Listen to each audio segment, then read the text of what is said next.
don't know, it's weird. It's like one of my, I call them my angels, right? Those who are gone, you know, the Keith Harings, the Dondis, the Basquiats, the Ramelzis, the Face Tooth, the dozens of individuals who haven't survived from, let's say, 43 years.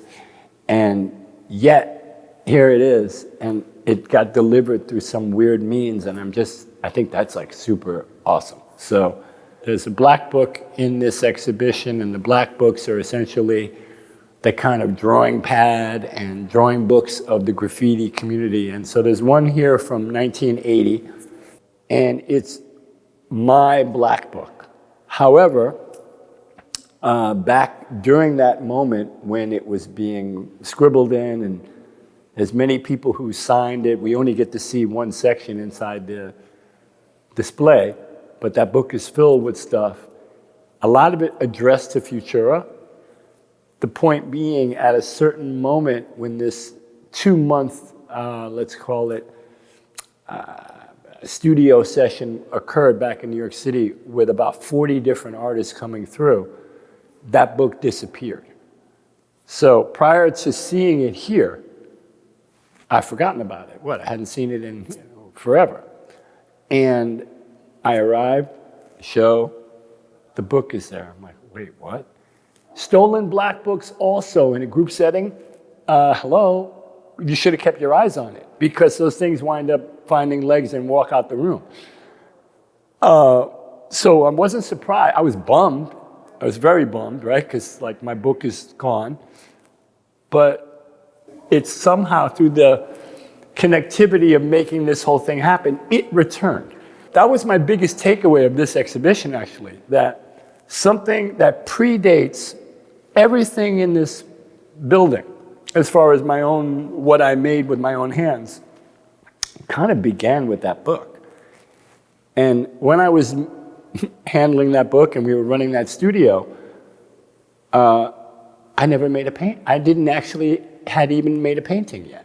So it's pretty remarkable that this one artifact found its way back to this show, unbeknownst to me, upon seeing it in real time.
My name is Leonard McGurr, and I'm also known as Futura. That's my artist name. And I'm from New York City.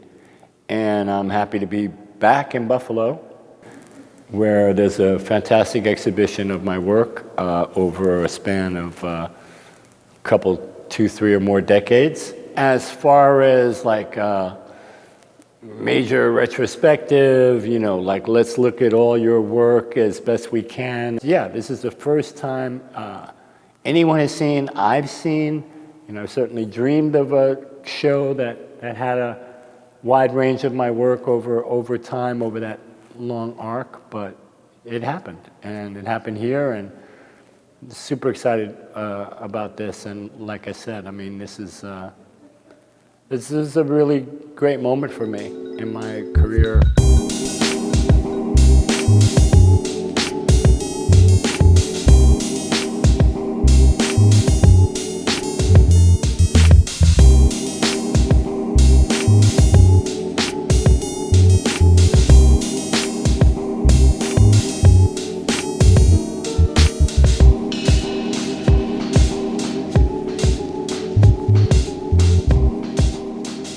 I mean, once again, it's, I mean, I have quite a range of things, even like not just the artwork here, but on the second floor with all this collaborative kind of kitschy merchandising product stuff.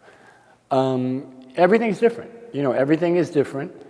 And in a sense of the recipient or the audience for that particular thing, they're all different. I mean, people coming into a gallery looking at paintings, okay, that's a certain audience, whether they know about my work or not, What I hope I can convey is once they're exposed to my work, maybe they might say something like, oh, wow, okay, well, he seems a bit different. I'd like the takeaway to be, well, yeah, I mean, I know that stuff, but that's like a little different. I'm always going to be on this, like, maintain your original, like, constantly just be you, be original, be influenced, no doubt, but create your own stuff.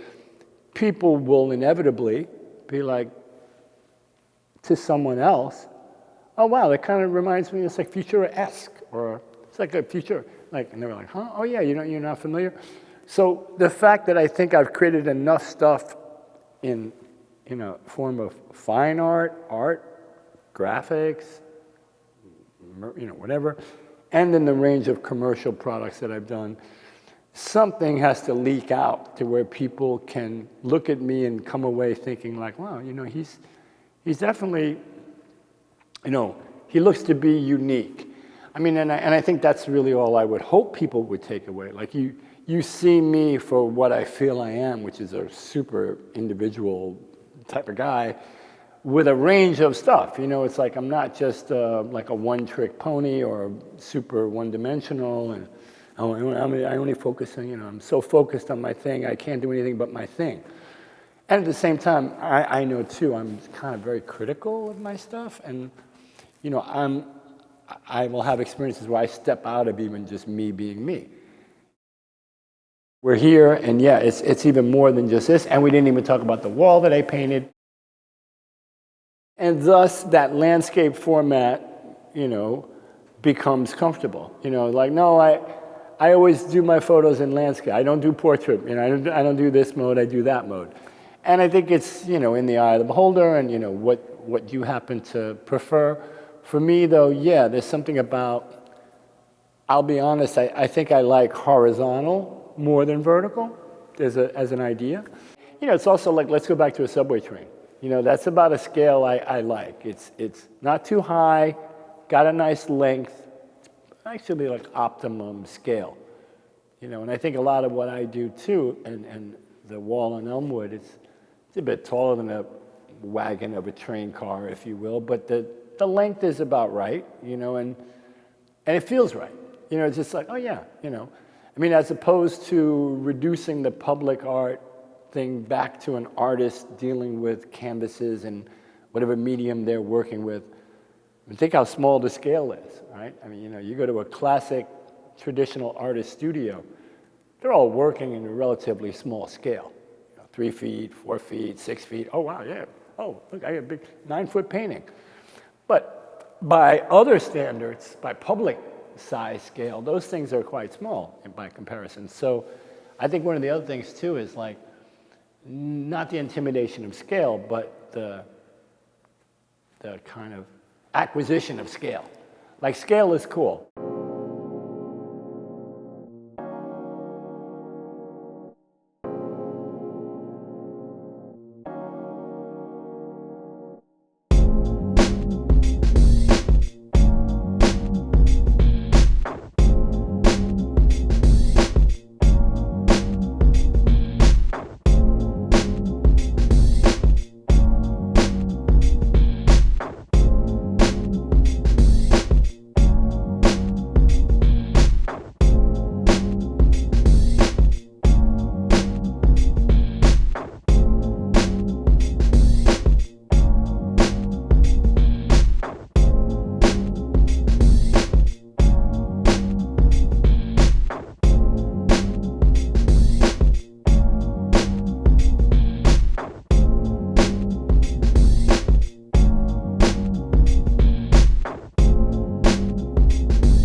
it goes back to the graffiti ethos in a sense that at the core, which is getting up.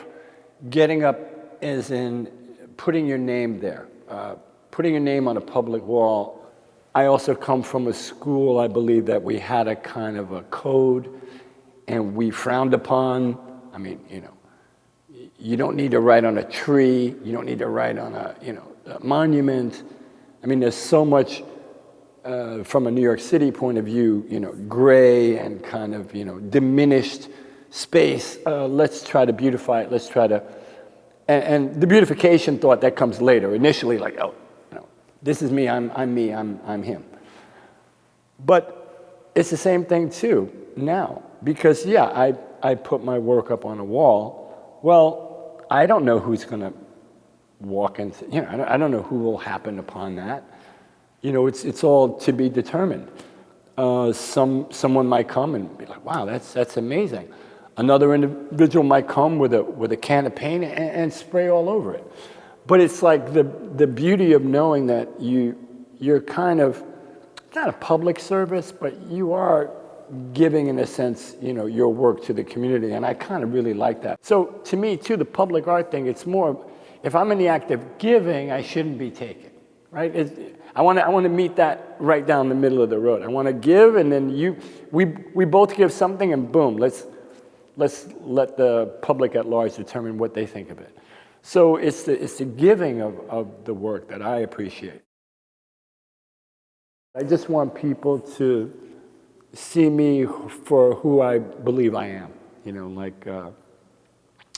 It's not talented, it's none of those things, because that's, who can really say that? But I think more the individuality thing, and people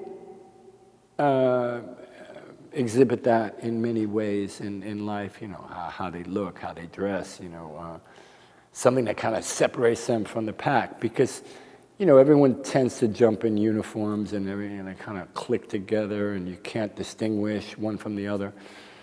And, therefore, that's part of the, I love being part of a group, but I have to be an individual within that group.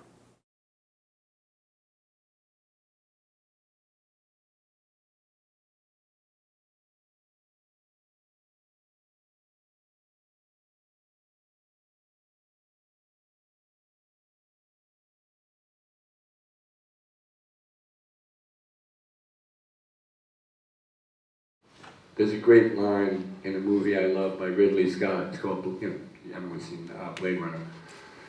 But it's the end of the film when the protagonist, one of the main replicants, Rutger Hauer, he confronts Terrell, the maker. He's like up in the tower, and he's got the guy, and he's like, I want life.